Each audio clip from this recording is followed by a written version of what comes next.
Hello viewers, আসসালামু আলাইকুম। Bangla Oracle লার্নিংয়ে আপনাকে স্বাগতম। আপনারা যারা নিয়মিত আমার ভিডিও দেখছেন তাদের কাছে অনুরোধ, ভিডিওটি শেয়ার করে অন্যদের দেখার ও শেখার সুযোগ করে দিন। এখানে এসকিউএল এবং পিএল এসকিউএলের ফুল কোর্স শেখানো হবে। যারা ওরাকল শিখতে আগ্রহী তাদের জন্য এই চ্যানেল। আজ আমাদের ষষ্ঠ ক্লাসের দ্বিতীয় পার্ট। প্রথম পার্টে আমরা দুটো ফাংশন নিয়ে কথা বলার চেষ্টা করেছিলাম, কিন্তু সময়ের জন্য বলতে পারিনি। একটা ফাংশন নিয়ে কথা বলছিলাম। আজ আমাদের ষষ্ঠ ক্লাসের দ্বিতীয় পার্টে দেখা যাক কতগুলো ফাংশন নিয়ে কথা বলতে পারি। সময় একটা বিষয় হয়ে দাঁড়ায় এখানে। যাই হোক, কথা না বাড়িয়ে আমরা শুরু করে দিই। আমি অলরেডি এইচআর স্কিমে কানেকশন নিয়ে নিয়েছি। এখন আমরা লেখা শুরু করি।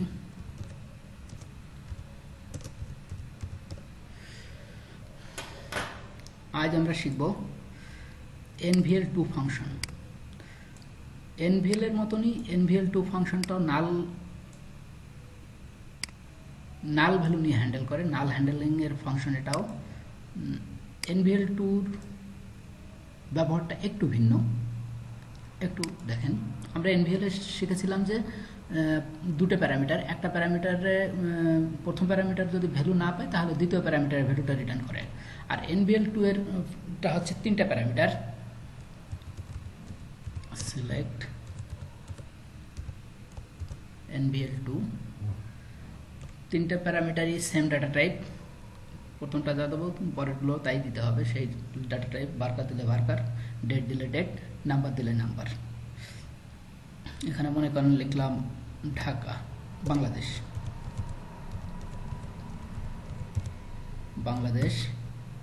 দ্বিতীয় প্যারামিটার দিব Dhaka,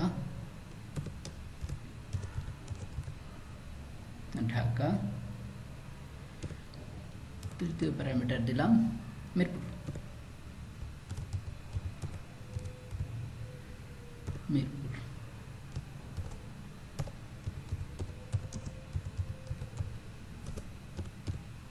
from doll.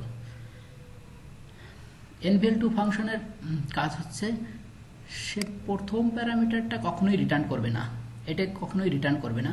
Say return করবে দ্বিতীয় প্যারামিটার অথবা তৃতীয় প্যারামিটার। যদি প্রথম প্যারামিটার নট নাল হয়, অর্থাৎ এখানে যদি ভ্যালু থাকে, তাহলে সে দ্বিতীয় প্যারামিটার রিটার্ন করবে। আর যদি এটা নাল হয় তাহলে সে তৃতীয় প্যারামিটার রিটার্ন করবে। একটা জিনিস মাথায় রাখবেন, NVL2-তে কখনোই প্রথম প্যারামিটার রিটার্ন করবে না। NVL এ কিন্তু প্রথম প্যারামিটার রিটার্ন করতো। যদি সেখানে ভ্যালু পাইতো তাহলে সে প্রথম প্যারামিটার রিটার্ন করতো, আর যদি না পাইতো তাহলে দ্বিতীয় প্যারামিটারও যদি ভ্যালু না পাইতো তাহলে সেখানে কিছুই রিটার্ন করতো না। যাই হোক, আমাদের এখন ফোকাস হচ্ছে NVL2। NVL2-তে তিনটা প্যারামিটার, তিনোটা প্যারামিটারই ম্যান্ডেটরি, কোনোটা না দিলেই হবে না, তিনোটাই ম্যান্ডেটরি। এবং এখানে কথা হচ্ছে যে প্রথম প্যারামিটারে যদি ভ্যালু পায় তাহলে সে রিটার্ন করবে দ্বিতীয় প্যারামিটার। যদি প্রথম প্যারামিটারে ভ্যালু না পায় তাহলে রিটার্ন করবে তৃতীয় প্যারামিটার। তাহলে আমাদের এখানে প্রথম প্যারামিটারে ভ্যালু পেয়েছে, তাহলে আমাদের শর্ত অনুযায়ী দ্বিতীয় প্যারামিটারের, অর্থাৎ এই ঢাকা রিটার্ন করার কথা। দেখা যাক কি রিটার্ন করে। হ্যাঁ, ঢাকাই রিটার্ন করেছে। তার মানে আমাদের থিওরির সাথে প্র্যাকটিক্যাল মিলে গেছে। আচ্ছা, এইবার তাহলে আমরা দেখি যে প্রথম প্যারামিটার মনে করেন আমরা কিছু দিব না, এটা নাল, এবং এটা দিলাম পরবর্তীতে, এটা দিলাম। খেয়াল করেন, তাহলে প্রথম প্যারামিটার যেহেতু এখানে কিছু দিনই নাল দিছি, সেহেতু এবার রিটার্ন করবে আমার মিরপুর, আমার ঢাকা রিটার্ন আর করবে না। ঠিক আছে, NVL2 এর কাজ এটুকুই। আমরা কখন ব্যবহার করব? এটা আমাদের NVL2 এর ব্যবহার তুলনামূলক একটু কম। তারপর একটু গুরুত্বপূর্ণ ফাংশন, যার জন্য আর কি আপনাদেরকে দেখাইলাম। এটা ব্যবহার কখন করব, এরকম সিচুয়েশন, বাস্তব ক্ষেত্র বলে দেবে যে কখন এটা ব্যবহার করতে হবে। এক্ষেত্রে আসলে উদাহরণ দেওয়ার মতন নলেজ আমার কাছে এই মুহূর্তে নেই, হলে আপনাদেরকে পরে জানাবো। যাক, এটাই হচ্ছে আমাদের NVL2 এর কাজ। এখানে আপনি ডেট হলে ডেট দিতে পারেন, তিনোটা তাহলে ডেট প্যারামিটার দিতে হবে। যদি নাম্বার হয় তিনোটা নাম্বার প্যারামিটার দিতে হবে। এই NVL2 এর কাজই হচ্ছে এইটুকু। আমাদের NVL2 নিয়ে আর বেশি কথা বলার কিছু নেই। এরপরে আসি আমরা নাল ইফ। নাল ইফ ফাংশনটাও নাল ভ্যালু নিয়ে কাজ করে, যেহেতু আমি বলেই দিচ্ছি নাল ইফ নাল ভ্যালু নিয়ে কাজ করে। এর প্যারামিটার হচ্ছে দুটা প্যারামিটারের ডাটা টাইপই সেম থাকতে হবে, ভার্কার হলে ভার্কার, নাম্বার হলে নাম্বার, ডেট হলে ডেট, যেটাই হোক না কেন দুটাই একই হতে হবে। এই নাল ইফের কাজ হচ্ছে, নাল ইফ ফাংশনটার কাজ হলো এ হচ্ছে দুটো প্যারামিটার, নাল ইফের প্যারামিটার দুটো প্যারামিটার যদি সেম ভ্যালু হয় তাহলে সে নাল রিটার্ন করে। আর যদি দুটো প্যারামিটারের ভিতরে ভ্যালু ডিফারেন্ট হয়, মানে দুটো যদি সেম না হয়, তাহলে সে প্রথম প্যারামিটারের ভ্যালুটা রিটার্ন করে। এটাই হচ্ছে নাল ইফের কাজ। আমরা দেখি, সিলেক্ট নাল ইফ, মনে করেন আমরা এটা দিলাম এ এবং এটা দিলাম বি।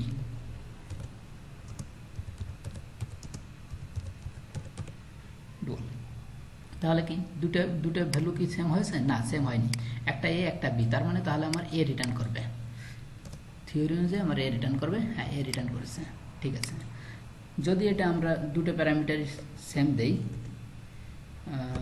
এটাও বি দেই, দুটোই বি, তাহলে সে রিটার্ন করছে নাল, অর্থাৎ সে কিন্তু কিছুই নেই। এটা এই এনটা কিন্তু কলামের নাম, এই যে এনপিএল এর এন ছিল তাই আর কি, এটা কিন্তু ওটা না। আচ্ছা, এখানে নাল রিটার্ন করছে, অর্থাৎ কিছুই করে নেই। অর্থাৎ দুটো ভ্যালু যদি সেম হয়, দুটো প্যারামিটারে যদি সেম হয়, তাহলে সে এখানে নাল রিটার্ন করে। এটা কখন ব্যবহার করতে হয় নালে? এটা সাধারণত হোয়ার ক্লোজে ব্যবহার হয়, আমাদের সিলেক্টে ব্যবহার এটা কম, হোয়ার ক্লোজে কিছু কিছু ক্ষেত্রে ব্যবহার করা হয়। এগুলো আসলে প্র্যাকটিক্যাল করার ক্ষেত্রে তখন বুঝতে পারবেন যে এটা কীভাবে এটা ব্যবহার করতে হয়। নাল ইফ নিয়েও বেশি কিছু বলার নেই, এটাও সেম, একই ধরনের কথা। আচ্ছা, আর একটা ফাংশন আছে মজার ফাংশন, কোলেক্স। এটার ব্যবহার আসলে আমার লাইফে এখন পর্যন্ত করা লাগে নাই প্রফেশনালি। আপনারা দেখেন, যদি কখনো করা লাগে তো করবেন, শিখে রাখেন। কোলেক্সের এটার প্যারামিটারের কোনো লিমিটেশন নেই, এটার প্যারামিটার আনলিমিটেড, আপনি ইচ্ছা মতন যতগুলো ইচ্ছা মতো ততগুলো দিবেন, সমস্যা নেই।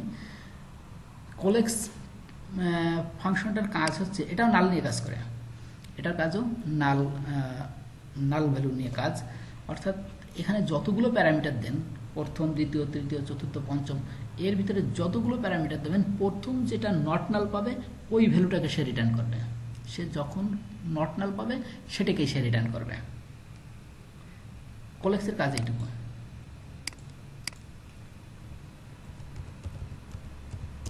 সিলেক্ট কোলেক্স, মনে করেন এটা দিলাম নাল, এটা আরেকটা নাল, এটা হচ্ছে এ,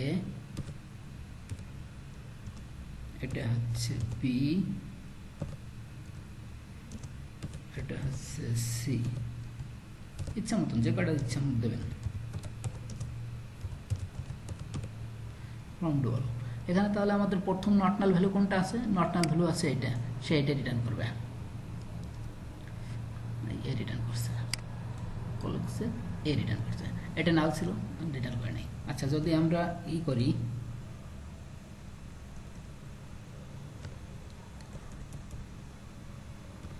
আচ্ছা এটা কি এখন নাল নাকি নট নাল? এই যেটা লিখলাম, এটা কি নাল না নট নাল? অবশ্যই এটা নট নাল, কারণ আমরা সিঙ্গেল কোটেশনের ভিতরে যখন দিয়েছি তখন এটা একটা ভ্যালু হিসেবে কাউন্ট করছে, এটা তখন আর নাল নেই। তাহলে এখন আমাদের প্রথম নট নাল কোনটা আছে? এই নাল কথাটাই হচ্ছে এখন প্রথম নট নাল, নাল কথাটাই হচ্ছে এখন